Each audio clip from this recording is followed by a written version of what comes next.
ഇയാള് പിന്നെന്തിനു മുണ്ടെടുക്കുന്നു? നിൽക്കൂ. ചേടാ ഇവിടെ ടോളോ? രാവിലെ തന്നെ ഷാപ്പിലോട്ടാണ് അമ്മാവ്?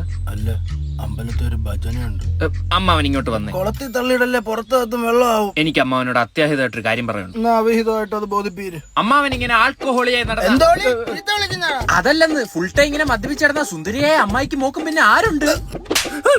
അപ്പൊ എന്റെ കരള് കിഴങ്ങാവുന്നതിലല്ല, എന്റെ സുന്ദരിയായ ഭാര്യ മോളെ ഓർത്താ നിനക്ക് വിഷമം. അങ്ങനല്ലെന്ന്, അമ്മാവന്റെ മോളെ ഞാൻ കെട്ടിക്കോളാന്ന്. നിനക്ക് എന്ത് യോഗ്യതയുണ്ടോ എന്റെ മോളെ കെട്ടാൻ? യോഗ്യത?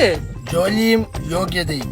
യോഗ്യത ഞാൻ അവളെ പൊന്നു പോലെ നോക്കിക്കോളാം. എന്റെ മോളെ നോക്കാനുള്ള പൊന്നു നിന്റെ ഉണ്ടോ? പൊന്നു സ്വർണ്ണമൊക്കെ 10-20 വെച്ച് ഡിജിറ്റൽ ഗോൾഡ് ആയിട്ട് ജാറാപ്പിൽ സേവ് ചെയ്ത് വെച്ചിട്ടുണ്ട്. എന്നാ ജാറിങ്ങോട്ട്. ഇനി അതും എനിക്ക് തണ്ണി കുടിക്കാനല്ലേ. സ്പൈഡർമാൻ നോ വേ ഹോം എന്ന ആ സിനിമയായിട്ട് എന്ത് ബന്ധം? എടാ നിന്നെ ഞാൻ എന്റെ വീട്ടിൽ കേട്ടില്ലെന്ന്. No way home. ഒരു കല്യാണത്തിന് എത്ര ചെലവാന്ന് നിങ്ങൾക്ക് അറിയോ? ഹൽദിക്ക് 8 ഉപ്പി, റിസപ്ഷന് 10 ഉപ്പി. കല്യാണം ഹൗസ്ഫുൾ, മാറ്റേണ്ടി വരും. എടോ കുപ്പിത്താന്. ഉണ്ണിത്താൻ. അത് മാത്രമല്ല, കല്യാണത്തിന് dress, makeup set, light, food എല്ലാം കൂടി 10 ലക്ഷം ആവും.